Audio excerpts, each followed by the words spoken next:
तो मेरे प्यारे धरती के प्राणियों, भगवान का नाम का स्मरण करते हुए बोलना है जिंदगी भर।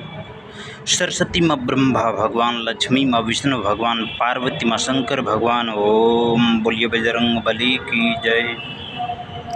मेरे प्यारे साथियों, ये है आकाश और आकाश में आपको कैसे उड़ना है।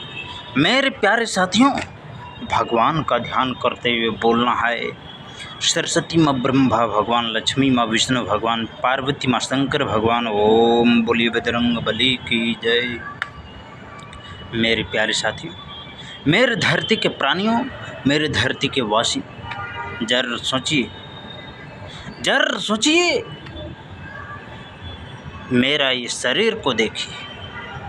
इस शरीर में रहने वाली मेरी आत्मा को आप नहीं देख सकते, परंतु मेरे प्यारे धरती के प्राणियों,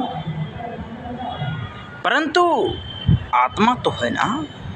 जर सोचिए, भगवान का नाम का स्मरण करते हुए बोलना है सरस्वती माँ ब्रह्मा भगवान, लक्ष्मी माँ विष्णु भगवान, पार्वती माँ शंकर भगवान। ओम।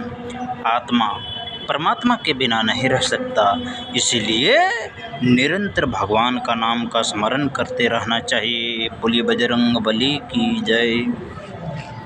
मेरे प्यारे साथियों, मेरे धरती के प्राणियों, मेरे धरती के वासियों, जरा सोचिए। बोलिए बजरंग बली की जय। सरस्वती माँ ब्रह्मा भगवान, लक्ष्मी माँ विष्णु भगवान, पार्वती माँ शंकर भगवान। ओम बोलिए बजरंग बली की जय।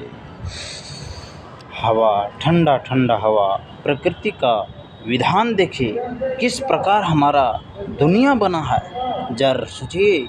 और ये कलयुग चल रहा है, धीरे धीरे कलयुग का प्रभाव है, प्रत्यक्ष रूप से हम दिखा रहे हैं कलयुग का प्रभाव कितनी पड़ रही है।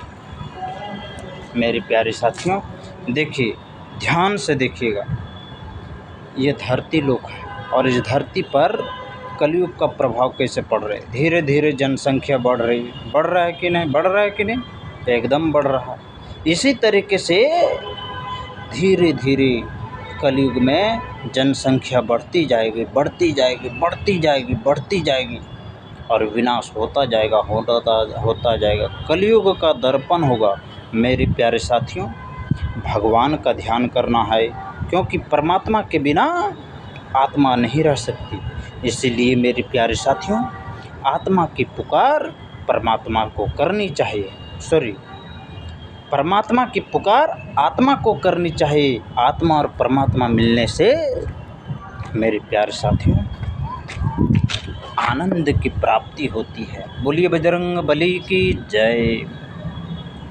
बोलिए सीताराम, हरे राम हरे राम, हरे राम हरे हरे, हरे कृष्ण हरे कृष्ण हरे हरे। जरा सोचिए, हम लोगों का ये शरीर है, ठीक है, जरा सोचिए, हम लोगों का ये शरीर है और शरीर, एक ही शरीर में अनेक शरीर होते हैं। अभी मेरा कैसा शरीर है, बचपन में मेरा अलग शरीर था। उस बचपन में हम देखने में इतना चमकते थे जितना आप सोच भी नहीं सकते थे। फिर धीरे धीरे 10 साल का हो, 10 साल में भी बहुत चमकते थे। धीरे धीरे 15 साल का हो, 15 साल में भी अलग शरीर था, उसमें भी हम चमकते थे। मेरे प्यारे साथियों, 20 साल की उम्र में, 18 साल की उम्र में भी हम चमकते थे। धीरे धीरे अब एज की प्रभाव पड़ने लगी है, तो 22-25 होते होते अब शरीर जवानी का रूप धारण कर लेती है। बोलिए बजरंग बली की जय। मेरे प्यारे साथियों, मेरे धरती के वासियों, जरा सोचिए और भगवान का नाम का स्मरण करते रहिए। बोलिए बजरंग बली की जय। उसके बाद 30 साल होता है, 35 साल होता है, उसके बाद 40 साल होने के बाद शरीर धीरे धीरे ढलने लगती है, मुरझाने लगती है। मेरे प्यारे साथियों, इसीलिए निरंतर भगवान का ध्यान करते रहना चाहिए आत्मा का, ताकि किसी छोटे मोटे जीव में जन्म ना हो। मेरे प्यारे साथियों, जरा सोचिए, और भगवान का नाम का स्मरण करते रहिए। बोलिए बजरंग बली की जय। अब अंधेरा आ गया है तो वीडियो अब जो है धुंधला आ रहा है, वीडियो कैप्चर बढ़िया से नहीं हो रहा है, तो बोलिए बजरंग बली की जय।